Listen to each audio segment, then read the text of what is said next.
vamos a hablar sobre la importancia de la lingüística en la carrera Comunicación Social y Periodismo. Mi compañera Vanessa Alejandra Mora y quien les habla, Laura Martínez. Bueno, ahora voy a explicar sobre la importancia de la lingüística en la carrera Comunicación Social y Periodismo. Nosotros, los seres humanos, nacemos con la capacidad de comunicarnos debido a que tenemos características similares al momento de socializar, y esto nos permite adquirir habilidades para adaptarnos a través de la convivencia y apropiarnos del lenguaje. La lingüística es muy importante, ya que como comunicadores sociales son muy valiosas las relaciones sociales, porque la lengua y la mente son una característica humana. El estudio de los signos y su interpretación es una forma de evidencia cultural y social. Para los comunicadores sociales es vital la lingüística, porque con esta nosotros interactuamos de manera directa en cuanto a lo social y cognitivo y poder tener un mejor reconocimiento en el contexto. También hay que tener en cuenta la competencia comunicativa, que es la capacidad individual para reconocer cuándo hablar, qué decir, a quién debo de hablar y de qué forma debo hacerlo. Esto quiere decir que la lingüística es la herramienta fundamental para comunicarnos.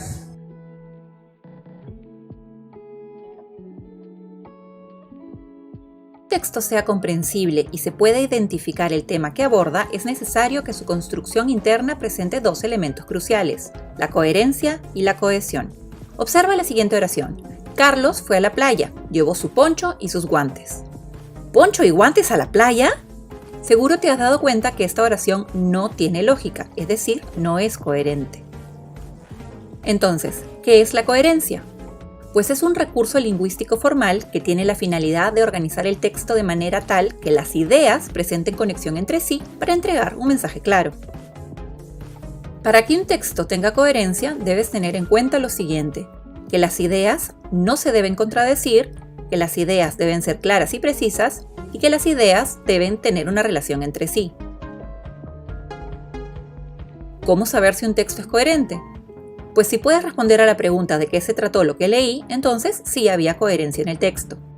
Tenemos coherencia global, que se observa cuando a lo largo de todo un texto, ya sea 1 o 500 páginas, es posible determinar una idea clara o un tema preciso, y una coherencia local, que corresponde a las relaciones que se establecen en las distintas partes de un texto entre oraciones y párrafos. ¿Y qué es la cohesión? Pues es una propiedad también fundamental del texto que le proporciona sentido tanto a los enunciados como al conjunto de estos. La cohesión del texto dependerá de la distribución y el orden de los elementos que componen una oración. Toda la historia de la lingüística es importante para realmente desempeñarnos de una manera adecuada en nuestro rol como comunicadores sociales y periodistas. Debemos comunicarnos, y para poder hacerlo está el lenguaje, con el cual nosotros nos podemos expresar con las demás personas.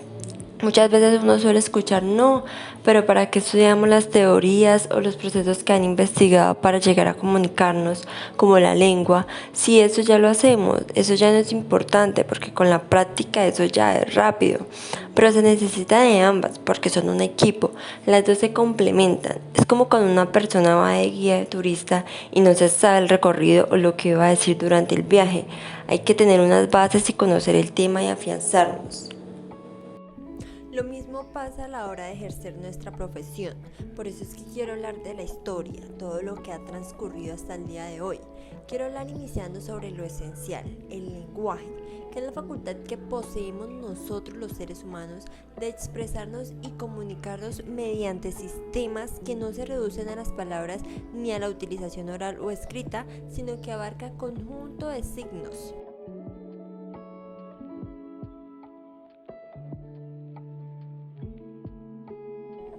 Por último, la lengua es uno de los instrumentos del lenguaje, en concreto del lenguaje verbal. Compete a una comunidad lingüística concreta y existen multitud de ellas. Por otro lado está el habla, que es el modo en que cada uno de nosotros individualmente recreamos las lenguas. La lingüística se remonta al mundo griego con dos corrientes primordiales: la racionalista, con su objeto de análisis si el lenguaje era natural o usual, y la empirista, su objeto de análisis había sido implantar categorías gramaticales.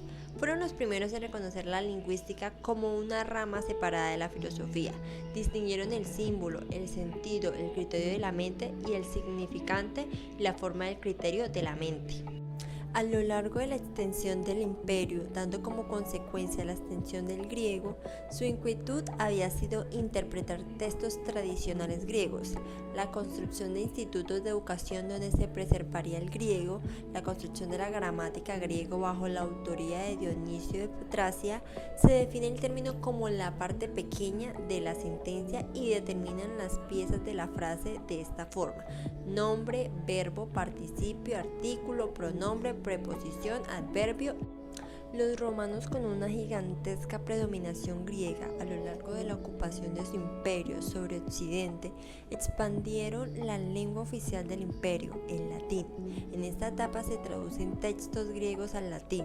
Uno de los gigantes exponentes ha sido Marco Terencio Varrón, erudito romano. Redactó la lengua latina posiblemente en los años 47 y 43. Concluye que el lenguaje requiere normas y aquellas normas son objeto de análisis de la lingüística.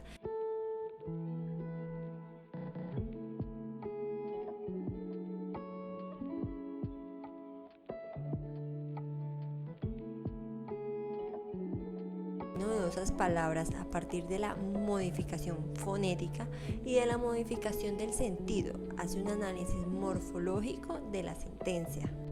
El latín en la Edad Media era la lengua oficial del Imperio Romano. Una vez caído el Imperio Romano, el latín ha sido la lengua oficial del Templo. Otro aporte romano en la lingüística fueron las obras de Donato y la de Prisciano.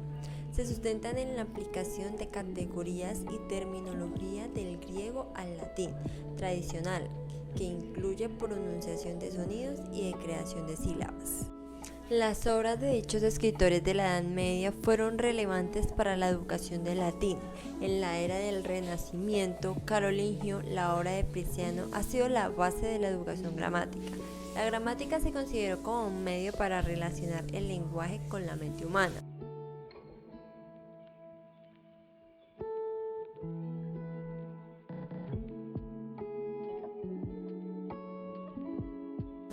Como tal, intenta describir por qué es que la gramática tiene dicha repartición y dicha categorización, y por eso se proponen todas estas descripciones desde explicaciones y buscar llevar una gramática mundial.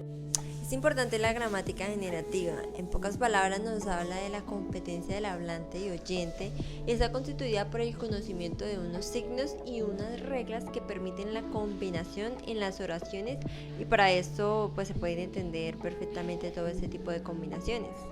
Ahora voy a explicar la lingüística como ciencia. En la lingüística como ciencia aparece un hombre llamado Panini, quien fue un eminente gramático sánscrito de la India antigua para el mundo occidental.